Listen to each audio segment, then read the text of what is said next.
Buenas tardes, compañeros y licenciada Lili Torres. Mi nombre es Darcy Pineda y les vengo a hablar sobre lo que es el sistema circulatorio. Para empezar, un pequeño concepto sobre lo que es el sistema circulatorio. El aparato sistema circulatorio es un sistema de transporte que tiene como función distribuir la sangre por todos los órganos y tejidos del cuerpo. Está conformado por el corazón, los vasos sanguíneos, que son de tres tipos: las arterias, las venas y los capilares. Ahora bien, el aparato circulatorio transporta la sangre al corazón, a los vasos sanguíneos y a la sangre. Y la sangre se divide en los glóbulos rojos, glóbulos blancos y las plaquetas. Ahora bien, la sangre transporta una amplia variedad de sustancias, ayuda a regular diversos procesos vitales y confiere protección contra las enfermedades. Es un fluido compuesto por células y una fracción líquida llamada plasma, en donde se encuentran diversos nutrientes, hormonas, factores de la coagulación, anticuerpos, sustancias producto del metabolismo y del agua. Las funciones de la sangre son tres. La primera es transporte, la otra es regulación y por último es la protección. Transporte. La sangre transporta oxígeno desde los pulmones hacia las células del cuerpo y dióxido de carbono desde las células hacia los pulmones. Regulación.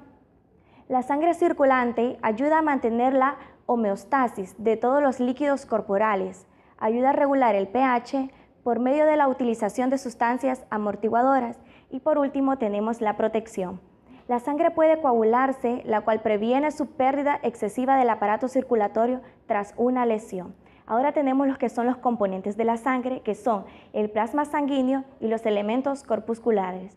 El plasma sanguíneo, cuando se quitan los elementos corpusculares de la sangre, se obtiene un líquido cítrico amarillento llamado plasma sanguíneo. El plasma está compuesto por alrededor de un 95.5% de agua y el 8.5% de solutos. Los elementos corpusculares es el proceso por el cual los elementos se desarrollan y se denominan hematopoiesis. Antes del nacimiento se produce primero en el saco vitélico embrionario y más tarde en el hígado, el vaso, el timo y los ganglios linfáticos fetales. Ahora vamos a hablar sobre la formación de las células sanguíneas.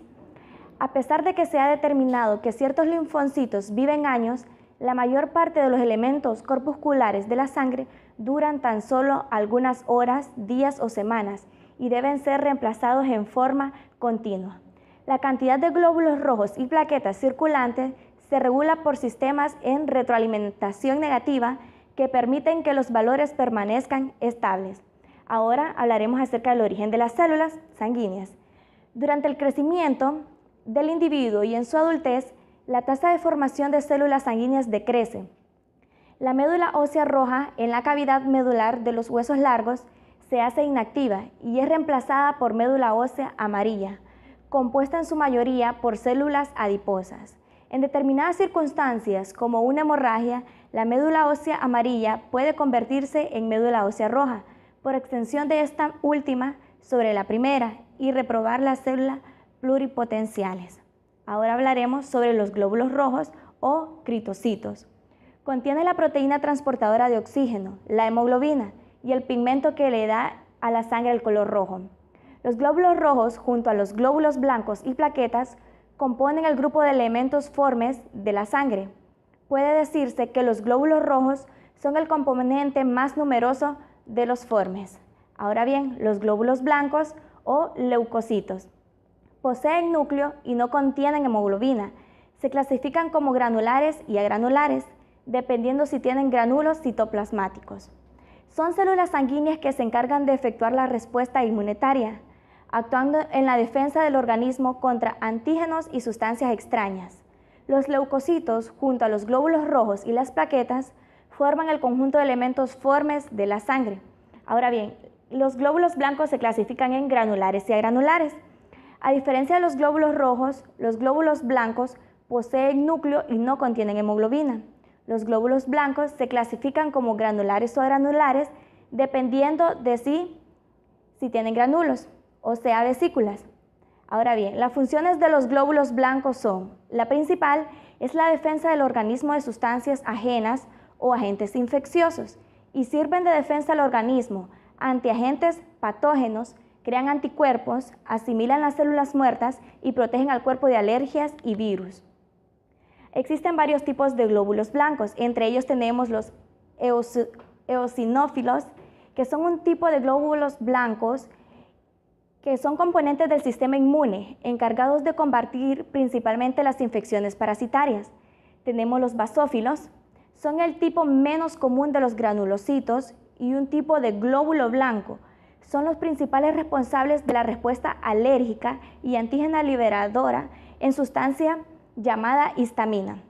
Los basófilos existen altos y bajos. Los basófilos altos es una serie de condiciones diferentes. Puede aumentar la cantidad de basófilos, incluyendo enfermedades respiratorias, infecciones y trastornos de la sangre. Esta condición se conoce como basofilia. Ahora los basófilos bajos, en el bajo rencuenco de basófilos se produce cuando se encuentra a menos de 20 células por litro de sangre humana. Pueden ser vistas en asociación con urticaria autoinmune. Ahora tenemos los neutrófilos. Los neutrófilos son el tipo más común de glóbulos blancos.